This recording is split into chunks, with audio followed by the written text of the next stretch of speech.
السلام عليكم ورحمة الله. بسم الله الرحمن الرحيم والصلاة والسلام على رسوله أفضل الأنبياء والمرسلين. Praise be to God, we praise Him, we seek His guidance and forgiveness. We ask Allah subhanahu wa ta'ala to guide us to what's best for our ummah, our community, our families and our masajid.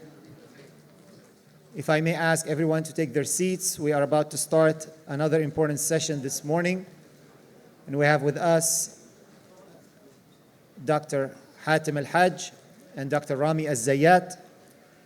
And we'll be talking about also very crucial and very important, relevant topic that we face daily in our hospitals, our clinics, and many family members most probably would have called you asking you about the ruling of a certain or one of these situations.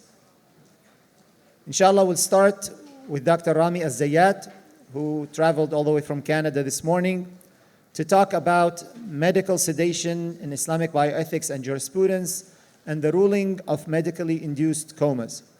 We ask Allah subhanahu wa ta'ala to make it a beneficial session, and we will have the questions at the end. So if you have any questions, please write it down and then stand in line so we can have the time for that afterwards. Without further ado, we ask Dr. Rami to come and present. Jazakallah. بسم الله الرحمن الرحيم الحمد لله رب العالمين والصلاة والسلام على أشرف الأنبياء والمؤمنين الحمد لله نبينا محمد صلى الله عليه وسلم. First of all, I just want to express my gratitude and for being here and presenting my paper, which was co-written by Dr. NAZIR Khan, who unfortunately intended to be here today, but Allah subhanahu wa ta'ala willed something different. So inshallah, today we'll be discussing the paper that we wrote on medical sedation in Islamic bioethics and jurisprudence, specifically related to medically induced comas. And this is an important issue that is faced regularly, especially in the intensive care units and in palliative care settings. And I'll elaborate further, and we'll start with some cases just to get into the mindset of the difficulties that are faced. So the first case is a 65-year-old female who is previously cognitively intact with advanced respiratory failure, and she's in the intensive care unit. She's sedated and is on a ventilator, which is a breathing machine that provides artificial breaths. Despite sedation, she can open her eyes to stimulation, so when somebody mentions her name, she's able to open her eyes. Unfortunately, the treating team believes she has exhausted all treatment options, and the decision is made to withdraw life-sustaining care. And so the question is, from an Islamic point of view, can the team stop the ventilator while she is sedated? And so this topic, or this talk, will focus primarily on the issue of sedation in the context of end of life, and we will leave the elaboration on the fiqh issues related to end-of-life care and the fiqh issues of sedation to later topics that will be presented, inshallah. The second case is a little bit different, and I want you to notice the nuances which make the case different. So it's a 25-year-old male with a history of seizures who is in the intensive care unit with refractory seizures, medically called status epilepticus. He is deeply sedated to control the seizures. So in this case, he is not able to rouse to any stimuli. If you were to mention his name, he won't open his eyes. Because of sedation, he is unable to breathe on his own. So many medications that we use to sedate patients take away their ability to breathe on their own. And so in many cases, these patients are dependent on the ventilator for life. Unfortunately, in this case, the treating team believes there's no further treatment options to treat his seizures. And so the decision is made to withdraw life-sustaining therapy again. So again, the question is it permissible to remove the ventilator while this patient is deeply sedated? Understanding that, in this case, this patient is unable to breathe on their own because of the medications. And then the third case is a little bit different. So it's an 85-year-old male with advanced stage 4 lung cancer on the palliative care ward.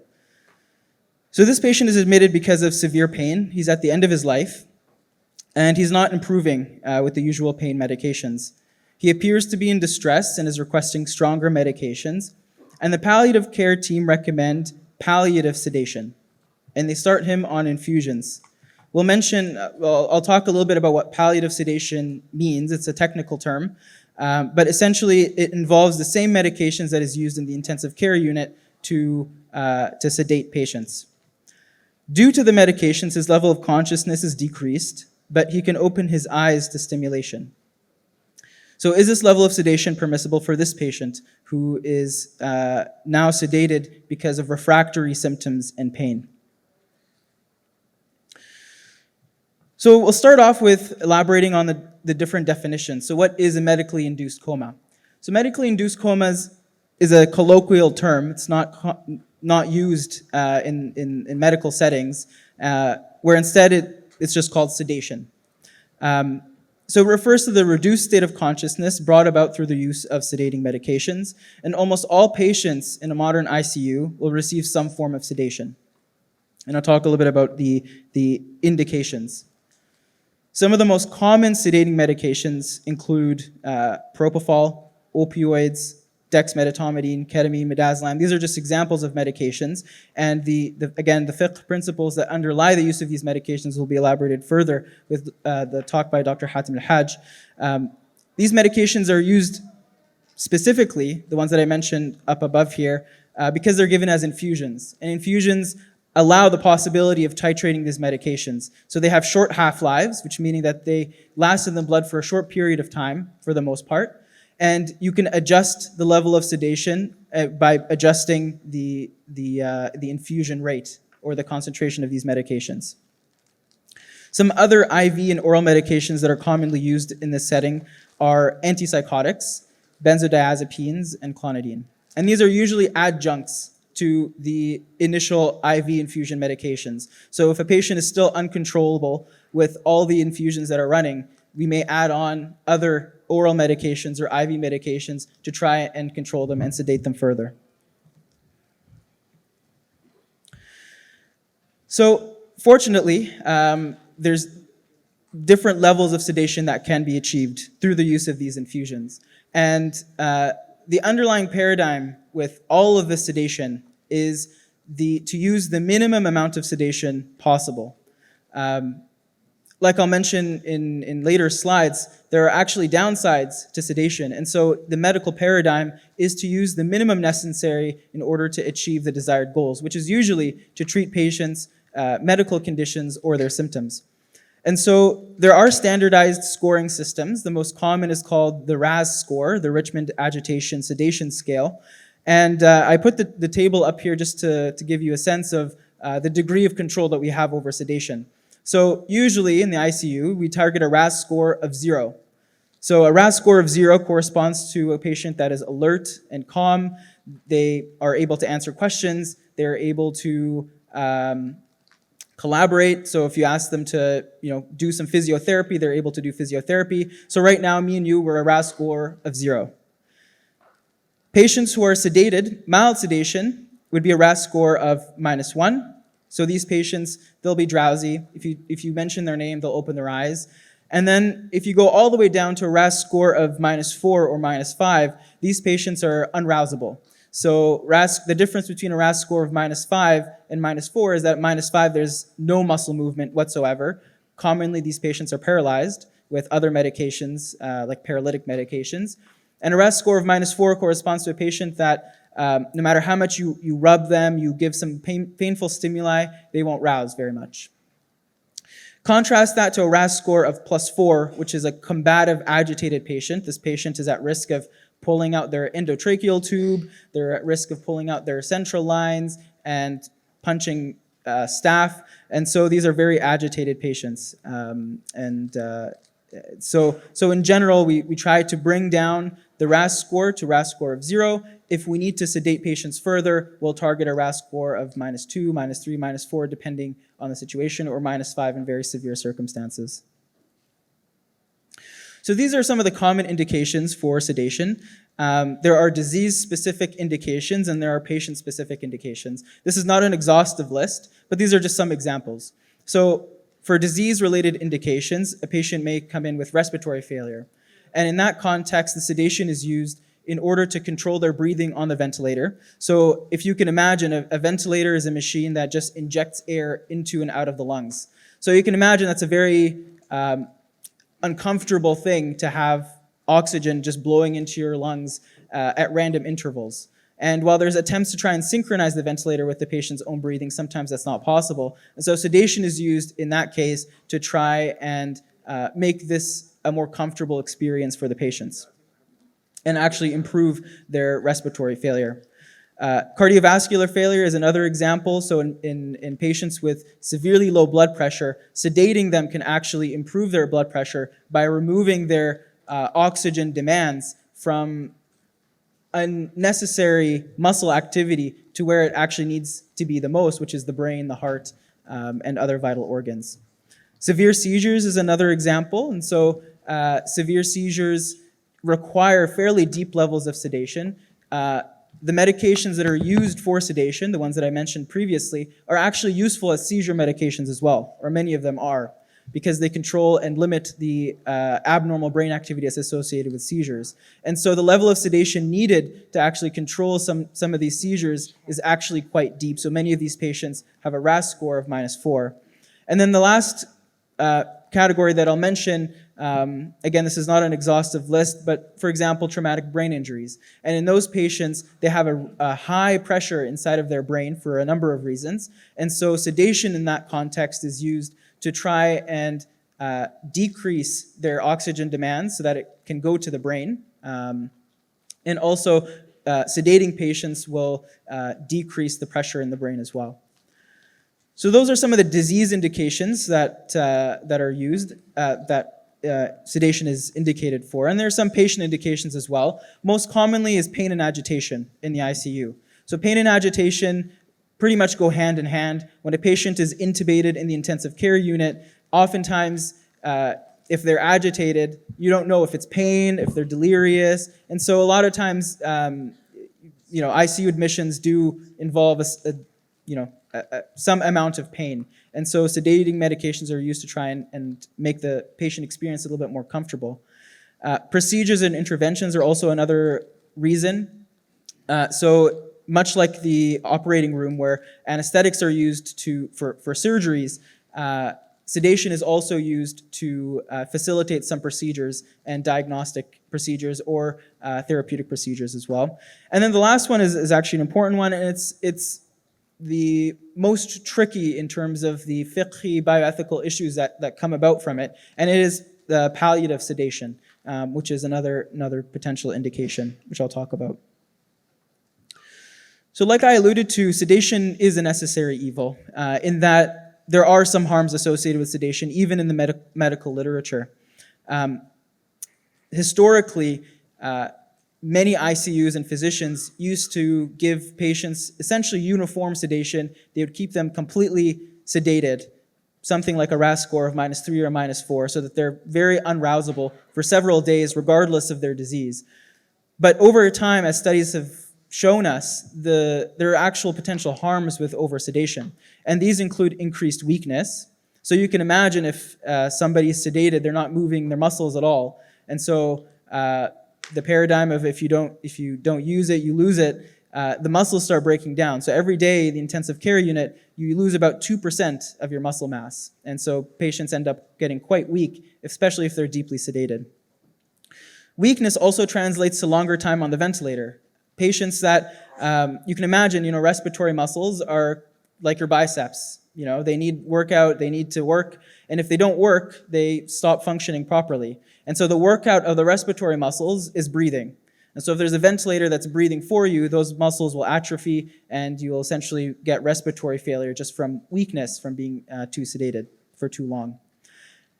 And then the last one is important because it's counterintuitive. So sometimes sedation is used to counteract delirium. So if a patient is too agitated and too delirious, they become a risk to themselves and others, and so they're sedated. But too much sedation can actually cause delirium.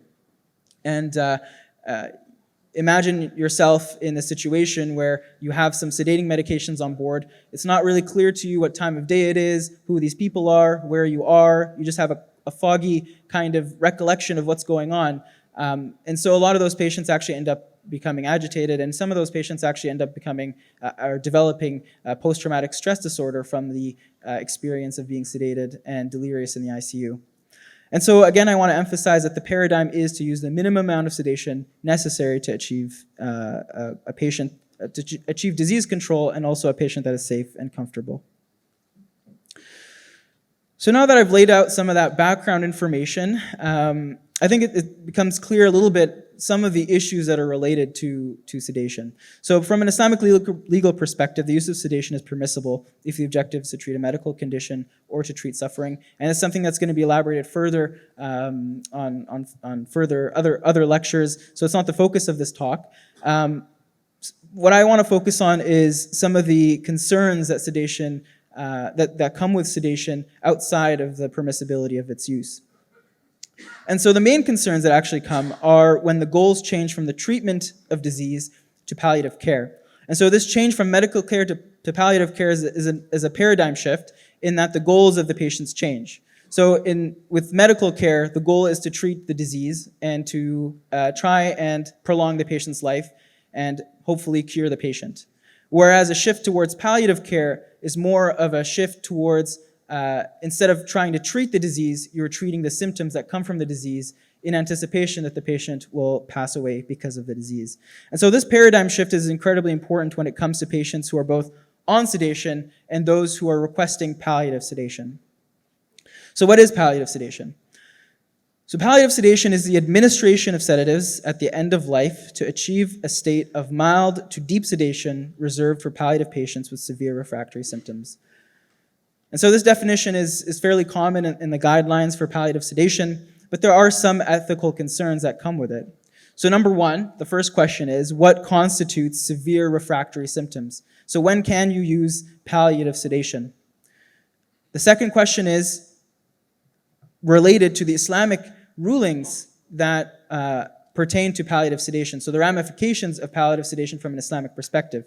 So those are decreased awareness at the time of death and the end of life, which I'll elaborate on further, but as you can imagine, there are some potential considerations there, and the potential for sedation to hasten death. As I alluded to in some of the cases before, sedation can potentially be one of the contributors to death, and so that's something that's important to consider and evaluate further. So with regards to the indications for palliative sedation, so there was a review done on 12 guidelines that were published for palliative sedation across North America and across the world, in Europe and Japan, Australia. And in most of those guidelines, they mention physical suffering as an indication, as well as emotional and psychological suffering, or existential suffering. And the second one is actually fairly important for our considerations. So in terms of the physical suffering, most guidelines include refractory and unbearable suffering as prerequisites. So they don't really elaborate on what they mean by refractory and unbearable, choosing to go with what the patient feels to be refractory and unbearable, which is a fair definition. So if a patient subjectively feels that their symptoms aren't well controlled and they aren't responding to the usual pain medications, that would be consistent with refractory and unbearable pain. So there are some patients that even if they have refractory pain, like they're still in pain, they prefer not to be sedated. They prefer to actually be aware of the pain, to spend time with their families or do dhikr. So both of those are important factors and prerequisites for palliative sedation. And then the second is existential and psychological suffering. So this is important in our context because existential suffering relates to potentially some serious ramifications and some serious repercussions as to the nature of that suffering. And so as healthcare providers and people who are involved in the care of patients, it'd be very important to understand the nature of that suffering. And so rather than going and just sedating the patient, it's important to actually have a conversation with the patient and understand what it is that they're experiencing. If there's a fear of death, for example, it would be better to address this fear rather than use sedation. And the reasons are fairly clear, but the Prophet ﷺ has mentioned that none of you should die but hoping only good from Allah. And so these fears and the fears around death and dying and meeting Allah subhanahu wa ta'ala should be addressed first and foremost. And this is actually addressed in some of the guidelines where they mention that a multidisciplinary approach where you bring in counselors, spiritual advisors, social workers to try and elaborate on the existential and psychological suffering that a patient might be experiencing before resorting to sedation. The important caveat here is that sometimes it's actually fairly difficult to tell clinically what kind of suffering the patient is experiencing. So you can imagine that if somebody's at the end of their life, what could be perceived as psychological suffering may manifest as distressing breathing symptoms. So they may feel short of breath, and so it would be difficult to actually tell whether this patient is experiencing physical symptoms or psychological symptoms in some cases. And so in those situations, it might be better to just err on the side of caution and provide the patient the relief that they need. And so after elaborating on the indications, some of the considerations are important, like I mentioned. So the first is the awareness at the time of death. So as many of you know, reciting the Shahada at the time of death is Islamically prescribed, which is essentially impossible if you're sedated. So number one, you don't have the awareness to know what's going on, and you won't be able to speak or mention the Shahada. So I guess the immediate response would be, why don't we just turn off the sedation? Why don't we just stop it, have the patient recite the Shahada, and then that's the end of that. But the problem is that reducing sedation in the terminally ill doesn't necessarily achieve that goal. So patients who are at the end of their life are oftentimes confused because of their illness. They're confused because of the medications that are used to sedate. Even if they're removed, they don't automatically immediately disappear. And many still will just be delirious, like just ongoing delirium from all of these other causes. And so saying the Shahada is not a realistic expectation of those patients. And so if we can't remove the sedation, which is something that we advocate for on this paper, like we don't recommend removing sedation for the purpose of reciting the Shahada, but what we do give some recommendations on how to work around that. And so the first is to prompt the patient to articulate the Shahada prior to the onset of sedation if possible. So for case number 3, for example, with the elderly patient who has severe symptoms and is potentially a candidate for palliative sedation, having them articulate the Shahada before the sedation is on board would be advisable. Or if it's not that kind of scenario and it's a more urgent scenario, then prompting the patient to articulate the Shahada prior to intubation would be also reasonable in case they do not survive their ICU admission. So it's unclear at times how the trajectory of the patient will go. And so having them articulate the Shahada prior to putting the breathing tube in will help kind of allay the fears and would still fulfill the recommendation of the Prophet ﷺ, where the last words should be the articulation of the Shahada.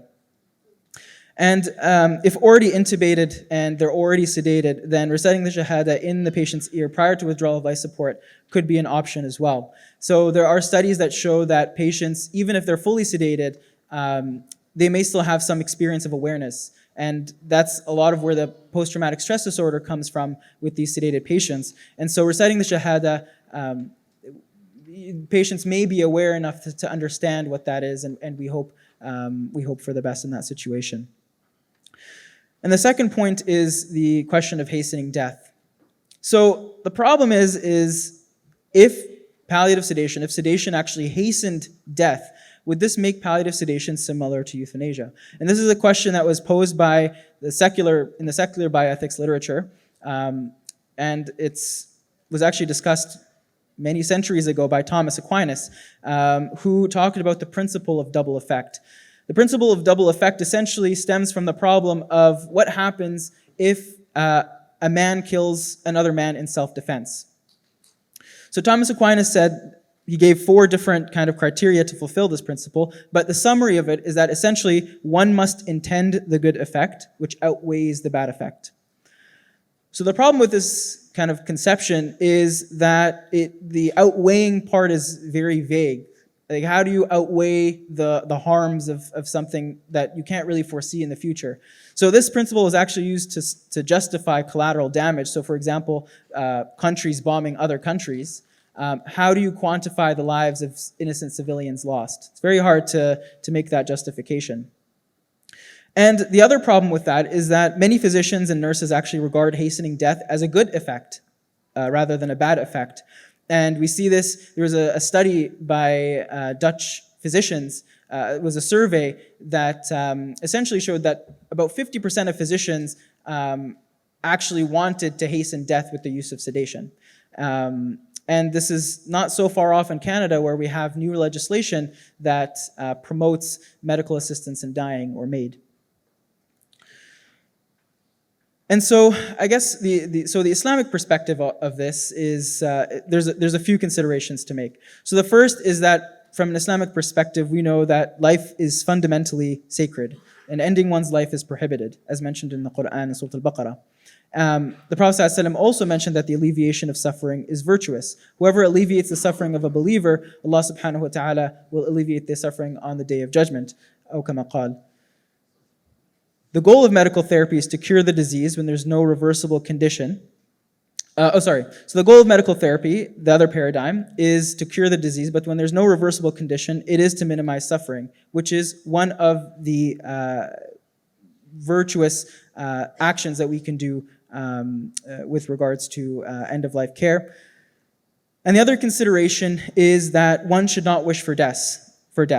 However, death may sometimes be better for a person than prolonging life. The Prophet ﷺ mentioned in a hadith where he essentially stated that a believer should not wish for death, but they may make dua that says that, "Oh Allah, allow me to live if living is better for me, and allow me to die if death is better for me." أو كما قال.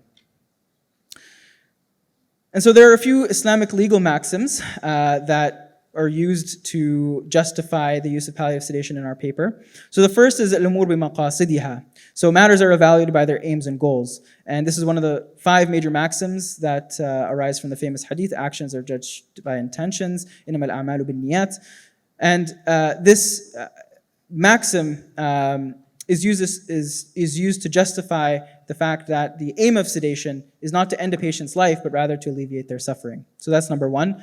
The second legal maxim is al-asl bina al-ahkami ala al-ghalib al-nadir la hukma laha. And so, as I'll elaborate on in a little bit, the rulings are based on what is predominant and not what is rare. Predominant effect of palliative sedation is to alleviate suffering and not to hasten death. And sorry, I'll have to rush a little bit because I know I'm out of time. And the final maxim is al-tabi' hukmuhu hukm al-matbu'. And so in the ruling of what follows is the same as what is followed. And in this case, what follows is potentially death, and al-matbu' is sedation. And so the hukm of death in this situation, or hastening death, follows the hukm of al-matbu', which is palliative sedation, which, as we've elaborated, is permissible to alleviate suffering. And so this is kind of what I've already mentioned. In palliative care, the fundamental intent is the alleviation of suffering. So long as it achieves that, the goal of therapy has been successfully met. Whether a patient will die in hours, days, weeks is not an objective of the treatment algorithm. And secondly, while every medication carries certain risks that are rare, these do not override the main effects that are seen in the majority of cases. And thirdly, the process by which palliative sedation occurs is such that the primary effect of the treatment in its role in alleviating pain and discomfort, which therefore determines its ruling. So any secondary effect is the ruling of that is based on the primary effect. And the evidence, as I've shown here and in the paper, doesn't actually support the finding that it hastens death. In fact, there's a Cochrane review which found that 12 out of 13 studies showed that death is not hastened when using appropriate levels of sedation. And yes, so this is the conclusion. So we've reviewed this sedation from an Islamic perspective. So deep sedation is justified when there's risk of significant harm, or sedation is decreased. So respiratory failure, cardiovascular collapse. The goals of sedation are to use the lowest dose possible to alleviate distress and avoid the harmful effects of sedation. So potentially targeting a RAS score of 0 or -1 would be advisable in patients who are getting palliative sedation. And the ethical considerations we've reviewed already. There are some Islamic legal maxims which support the use of palliative sedation around end of life and is permissible if certain criteria are met. And the ultimate goal is to alleviate suffering and facilitate medical therapy. Jazakumullah khair. Assalamu alaikum wa rahmatullah. So, Jazakumullah khair. After hearing the first segment about sedation and coma-induced, some Imams are asking, how can we do it? Some of our community members who are causing trouble and problems. That's not allowed and it's not legal, by the way, so try not to think about it. We continue, inshallah, with Dr. Hatem ALHAJ, and there's a presentation by Dr. Rafaqat, and we'll be talking about the use of psych-altering medication, the use of cannabis in the medical field, and hopefully this is something that we definitely get all the time, questions about it. Many community members are asking, now it's legal, what do we do about it? Almost all the states have some laws that are legalizing the use of marijuana and cannabis. So definitely it's an important topic and discussion that we need to have solid understanding, and all of us agree on how to respond, especially when it comes to using it in the medical field. Without further ado, Dr. Hatem, please. Because it's not my presentation, it's Sheikh Rafaqat's presentation. I don't use PowerPoint for my own, but this is Sheikh Rafaqat's presentation. He sent it to me yesterday. And for personal reasons, he was unable to attend, but certainly we hope, inshallah, to see him in the future. Sheikh Rafaqat is a medical doctor and a Sharia scholar who founded Al-Balagh Academy in the UK. And Al-Balagh Academy specializes in medical fiqh. So very pertinent to our conference.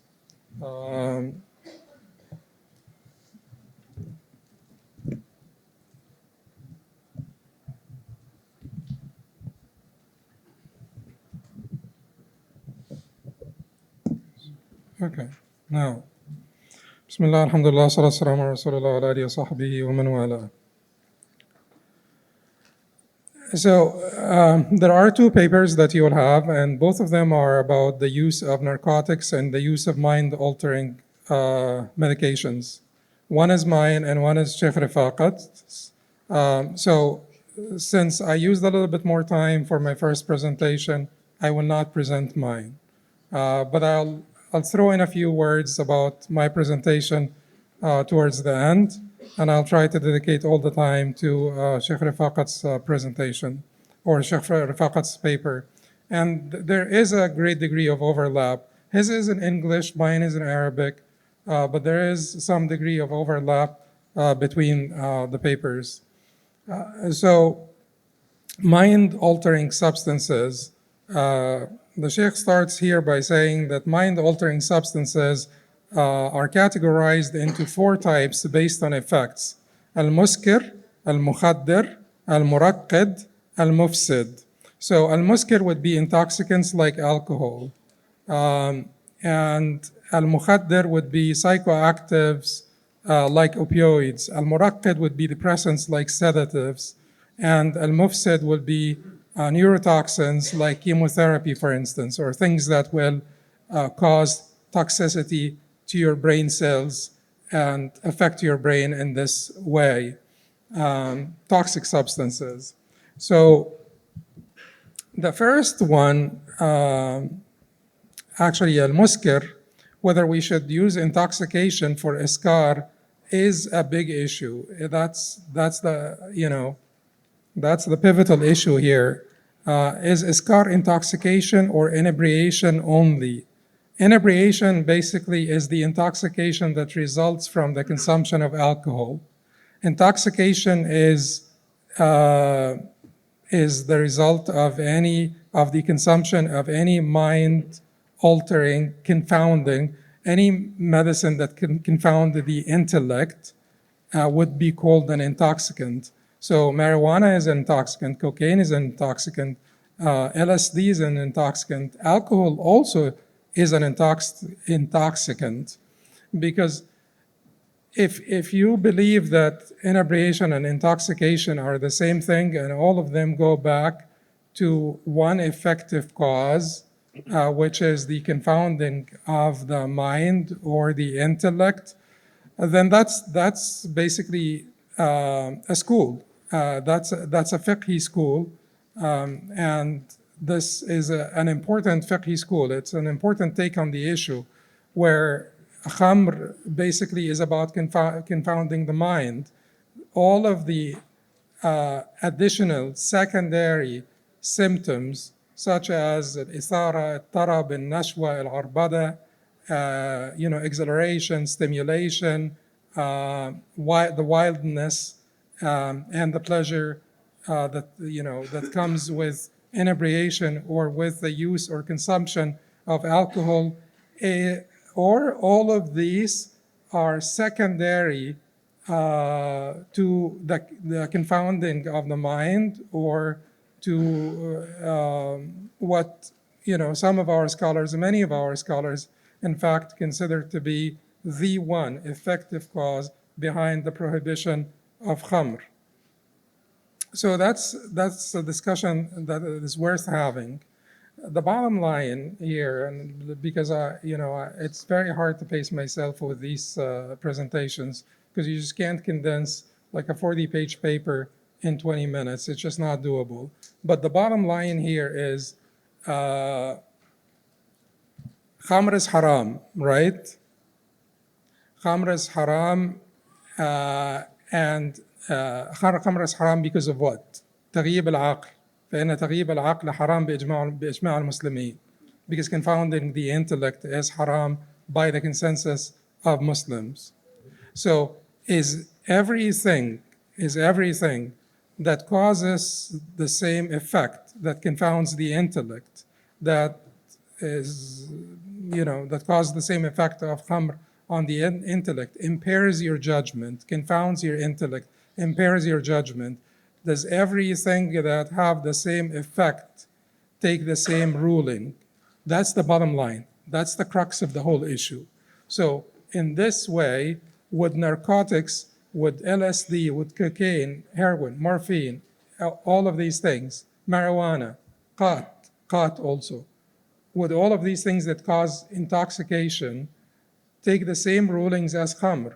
Basically, sometimes we talk about qiyas lughawi and qiyas fiqhi. We apply the rulings of khamr to these because they are khamr, because Umar radiallahu anhu said on the minbar, wal khamru ma khamar al-aql, and khamr is what covers the intellect. It comes from, you recognize the relationship between khamr and the khimar. So it covers the intellect. The word khamr itself, the etymology of the word, the root of this word is from covering. So, and Umar radiallahu anhu said that khamr used to be made, khamr was prohibited and it used to be made from 5 different sources that he mentioned: grapes, dates, honey, barley, and wheat. So all of these were sources of khamr. And there is a huge controversy in our legal tradition about the word khamr. What does khamr mean? What does khamr mean? This is not only limited to the fuqaha, but Ibn Manzur, Ibn Faris, Zabidi, and lexicographers that are most important in our tradition have disagreed over the meaning of khamr. Is it a drink that comes from grapes in particular, that is produced by fermentation of grape juice? Or is it anything that will cause iskar? And what is iskar? Well, the Prophet ﷺ said, kullu muskirin khamr.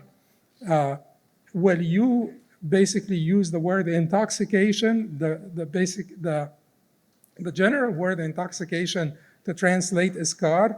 Or will you specifically talk about inebriation?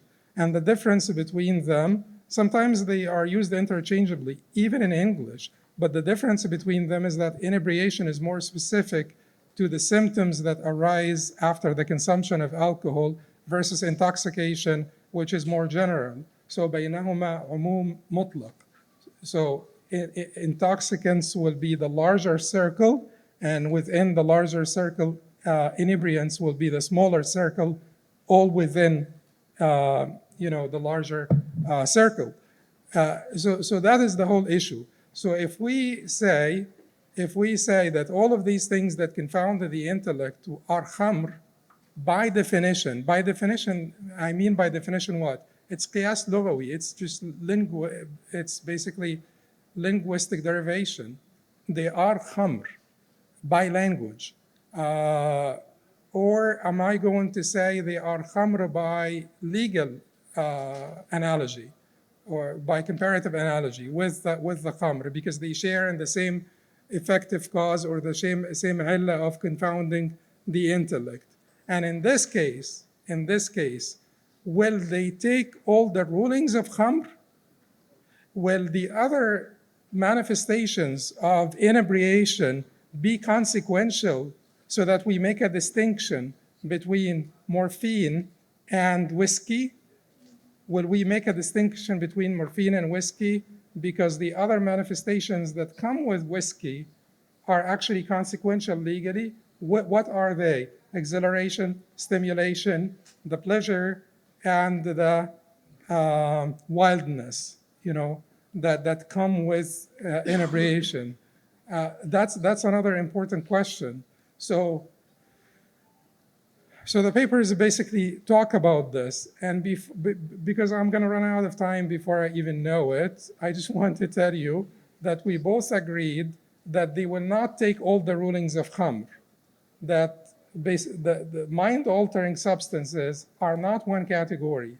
So when we say mind-altering, it does not mean that they will impair the judgment. You could take a stimulant for ADHD and it improves your focus. So mind-altering is not equivalent to intoxicants. But within the mind-altering, there are several categories that the Sheikh goes into detail and discussing, and I plead to you to read the papers because these presentations are not doing any justice to any of the papers and cannot do justice to any of the papers. But a lot of effort was put into the papers. So one way to read the papers is to use the read aloud function in your Microsoft Office or PDF Acrobat. Just read aloud. And on your way to work, you just instead of watching a halaqa on YouTube, just have it read aloud for you because these papers are important to go over.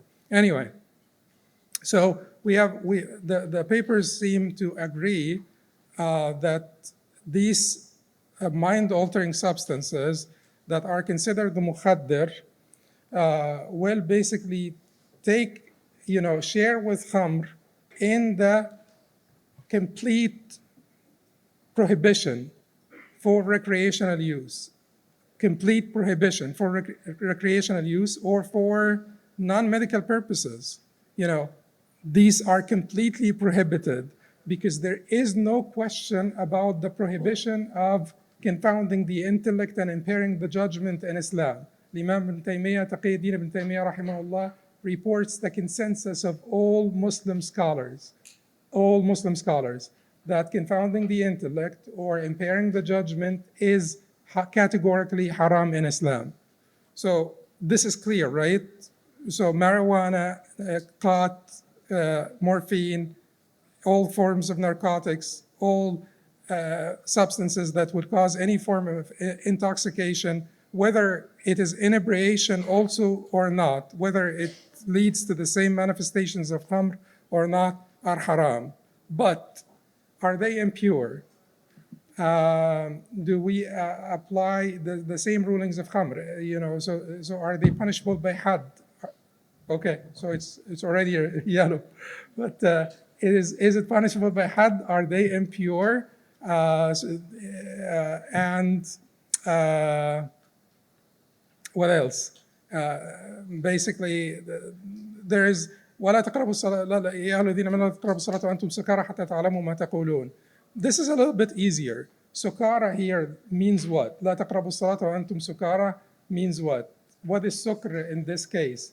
Is it simply impairment of judgment, or is it all the manifestations that are seen in the case of inebriation or the consumption of alcohol? But Allah subhanahu wa ta'ala saved us on this one by saying, حَتَّى تَعْلَمُوا مَا تَقُولُونَ, until you know what you're saying. So if you are unable, if you don't know what you're saying, if you consumed marijuana or whatever it is, like morphine, etc., and you don't know what you're saying, don't basically start your prayer until you know what you are saying. So that's a little bit easier. But are they impure? Are they punishable by had? That's a point of contention. And it was basically the agreement of the two papers that were written on this subject that these narcotics do not have the same manifestations like alcohol, therefore they will not basically inherit all the rulings, not alcohol, khamr. Because if you read the paper, you figure out the difference between alcohol and khamr. But they don't share all the rulings of khamr. They will only share the prohibition of all substances that cause intoxication. They only share the prohibition of all substances that cause intoxication. Then the Sheikh said, and this is very important also, the Sheikh talked about the conditions for medical use, and he said severity of illness, doctor's advice, benefit outweighs harm, no reasonable halal alternative, and effort to find halal alternative. So he mentioned that the use of narcotics, the use of what we call intoxicants for medical purposes is contingent on the presence of these 5 conditions. The severity of illness warrants the use of narcotics. If you can use Motrin for pain relief, don't use opioids. That's a no-brainer for doctors. Doctor's advice, so these things should not be taken without doctor's advice. Like you should not be using these drugs without a prescription, basically. Even if that is legal in a particular country, Islamically, you should not use these drugs without a doctor's prescription or advice. Benefit outweighs the harm, which is also quite clear, and no reasonable halal alternative. No reasonable halal alternative. And that's the condition that I stressed in my earlier talk. There has to be, like, as a Muslim physician, if you can find a halal alternative, even if you find, like, so sometimes you could use morphine, and sometimes we could mix different narcotics with other forms of analgesics. So you try as much as you can to use the least of this that you could use. If you even consider this khamr, there is a difference in basically the severity of restriction on pure khamr. And pure khamr does not mean pure alcohol, does not mean 100% alcohol, but pure khamr and alcohol mixtures. So a Muslim physician will try as much as possible to use less of these narcotics, mix them with other pain reducers, to use less of them. A Muslim patient should also be asking their physician to use the least amount that will do the job, the smallest amount that will do the job, and use other alternatives that could be used as adjunct to these medications. Then the grapes and dates, alcohol, and others. Certainly, Sheikh Rafaqat, comes from a Hanafi background, so this is quite pertinent in his paper. And he talks about impurity only applying to grapes and dates alcohol, because that is, to him, that is khamr. That is the khamr that is impure. Khamr that comes from other sources as haram. Haram if it leads to intoxication. And basically, this is something that needs to be clarified, that the Hanafis are following the position of Imam Muhammad ibn al-Hasan, rahimahullah. So this early disagreement about the consumption of small amounts of grape or date of intoxicants that are not the result of fermentation of grape or date juice. This is an old disagreement. The Hanafis are following the position of Imam Muhammad ibn al-Hasan when it comes to the ruling of consumption. He's talking here not about the ruling of consumption, about another issue, another aspect, which is impurity in particular. And then he says other forms permitted if mixed and negligible. And he actually gives like a breakdown of, the percentage of alcohol that results from aerobic and anaerobic fermentation and other processes such as distillation and so on and so on. So if it is less than 1%, this can result. If the alcohol is less than 1%, this can simply result from aerobic fermentation. If you leave your orange juice outside the fridge for a day or so, it will have some alcohol. So aerobic fermentation, less than 1%, he says that this would not be considered an alcoholic beverage. Between 1 to 15% is an alcoholic beverage. This can result from anaerobic without oxygen. Anaerobic meaning without oxygen, fermentation without oxygen, as a special process to produce an alcoholic beverage. 1 to 15%, and more than 15% would require other. Okay, good, great, done. Thank you.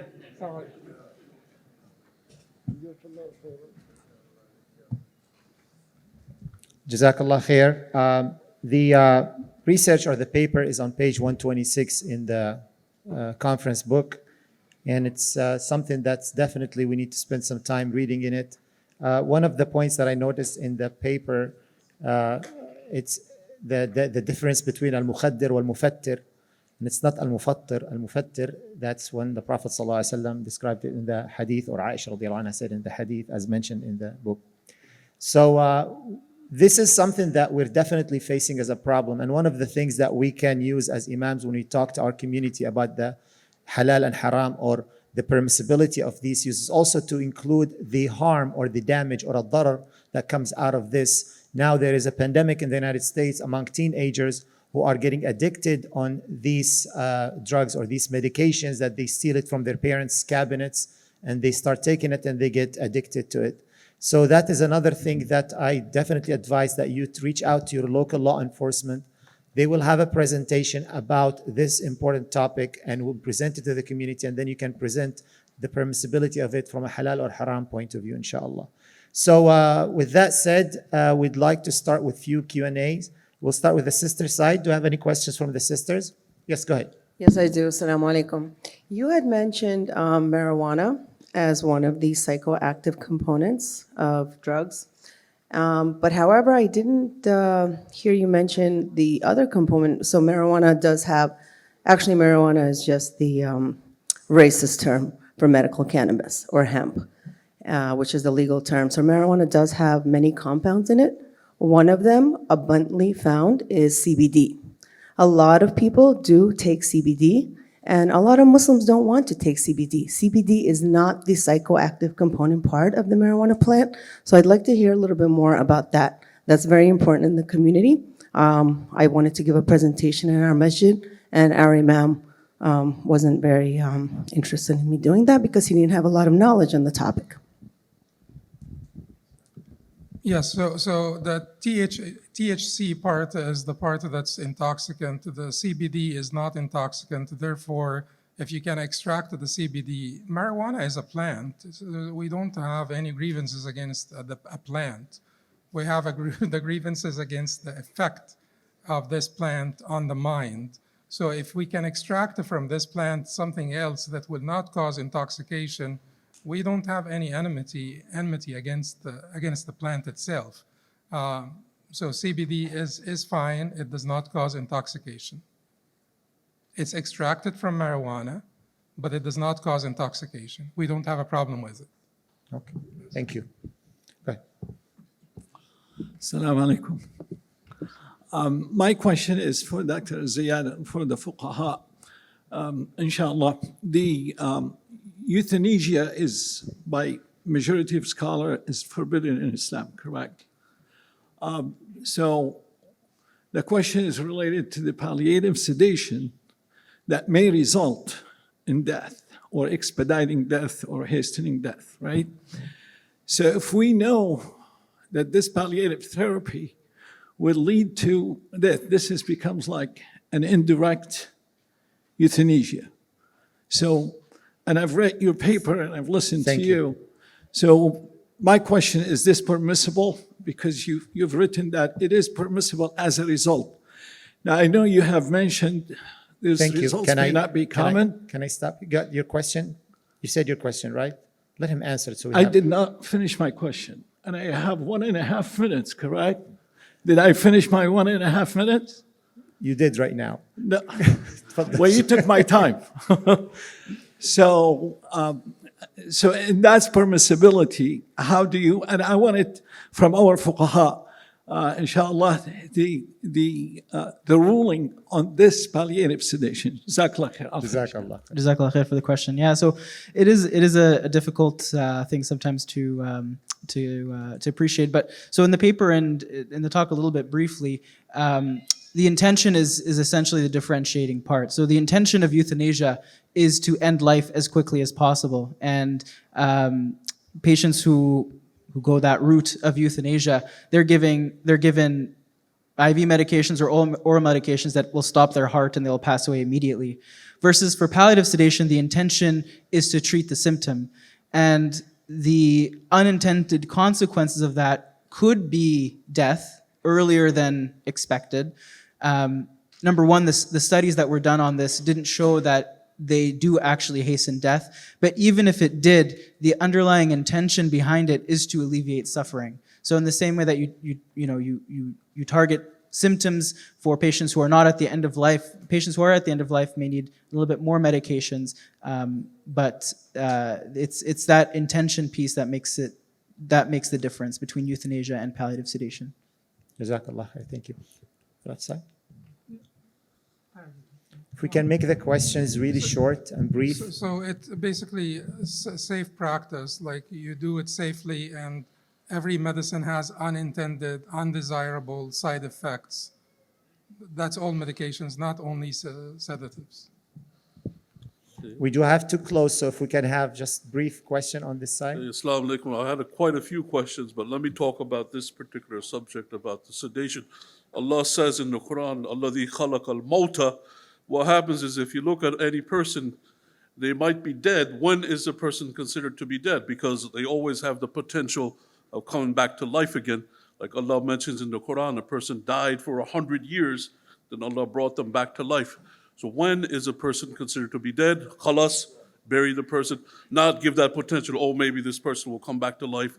Person stop movement, maybe he'll start moving again after some time, and just keep him on life support, keep him going. When is a person considered dead? Thank you.